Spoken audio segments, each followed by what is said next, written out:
Hi friends, welcome to my channel. आज इस video में हम मेडिवल हिस्ट्री में दिल्ली सल्तनत पढ़ने वाले हैं। तो दिल्ली सल्तनत में आज हम देखने वाले हैं दिल्ली सल्तनत के सभी शासक कौन से वंश और उनके शासक हैं, इनके बारे में हम इस वीडियो में पढ़ने वाले हैं। तो चलिए सबसे पहले हम देखते हैं इलवरी वंश। इलवरी वंश के जितने भी शासक हैं उन सबको मैंने कवर किया इस वीडियो में, और इससे बाहर कोई आपका शासक नहीं छूट रहा है।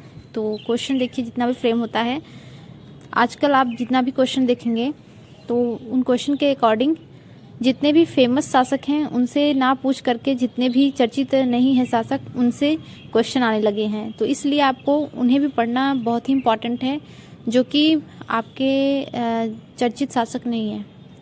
तो उस हिसाब से हमें सबको देखना चाहिए क्योंकि क्वेश्चन आपका कहीं से भी आ सकता है। तो चलिए हम देखते हैं पहले इलबरी वंश। इलबरी वंश का सबसे पहला शासक था कुतुबुद्दीन ऐबक, जिसका शासनकाल था 1206 से 1210। दूसरा था आराम शाह, जो कि केवल कुछ महीनों के लिए था 1210 में। फिर आया इल्तुतमिश 1210 से 1236, और फिर आई रजिया 1236 से 1240। फिर पांचवा बहराम शाह 1240 से 1242, और फिर छठा मसूद शाह 1242 से 1246, और सातवां नसीरुद्दीन 1246 से 1266, गियासुद्दीन बलबन आठवां 1266 से 1287, और लास्ट कैकुबाद 1287 से 1290। अब देखिए क्वेश्चन किस तरीके से फ्रेम हो सकते हैं इलबरी वंश से, कि एक तो पूछा जा सकता है कि कौन सा शासक इलबरी वंश का है, तो आपको ये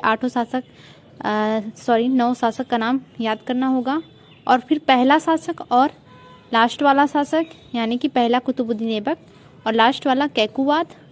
और फिर आपको ये देखना होगा कि सबसे ज़्यादा साल तक किसने शासन किया और सबसे कम साल तक किसने शासन किया। तो इस तरीके से क्वेश्चन फ्रेम होते हैं।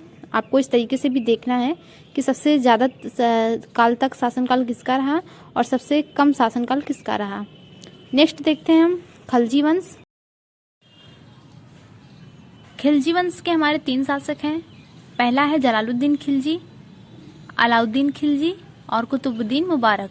ये 3 शासक जो हैं खिलजी वंश से हैं। अब इनका शासनकाल देख लेते हैं। तो जलालुद्दीन का है 1290 से 1296, अलाउद्दीन का है 1296 से 1316, और कुतुबुद्दीन मुबारक का है 1316 से 1320। तो इनमें सबसे ज़्यादा शासनकाल किसका रहा है, आप देखिए, अलाउद्दीन खिलजी का। नेक्स्ट है हमारा तुगलक वंश। तुगलक वंश में कुल 6 शासक हुए हैं। पहला है गियासुद्दीन तुगलक, दूसरा है मोहम्मद तुगलक, तीसरा है फिरोज तुगलक, चौथा है तुगलक शाह सेकंड, और पांचवा है नसरुद्दीन मोहम्मद शाह, और छठा है मोहम्मद शाह तुगलक। अब इनका शासनकाल देख लेते हैं। तो गयासुद्दीन तुगलक का है 1320 से 1325, मोहम्मद तुगलक का है 1325 से 1351, फिरोज तुगलक का है 1351 से 1388, और तुगलक शाह सेकंड का है 1388 से 1390, नसरुद्दीन मोहम्मद शाह का है 1390 से 1394, मोहम्मद शाह तुगलक का है 1394 से 1412। नेक्स्ट है हमारा सैयद वंश। सैयद वंश के 4 शासक हैं कुल, खिज्र खां, मुबारक शाह, मोहम्मद शाह और अलाउद्दीन आलम शाह। तो खिज्र खां का जो शासनकाल है वो 1414 से 1421 तक है, मुबारक शाह का 1421 से 1434 तक है, मोहम्मद शाह का 1434 से 1443 तक है, और अलाउद्दीन आलम शाह का 1443 से 1451 तक है। लास्ट है आपका लोधी वंश। लोधी वंश के 3 शासक हैं, बहलोल लोधी, सिकंदर लोधी और इब्राहिम लोधी। और इब्राहिम लोधी के बाद फिर आपका मुगल वंश स्थापित होता है।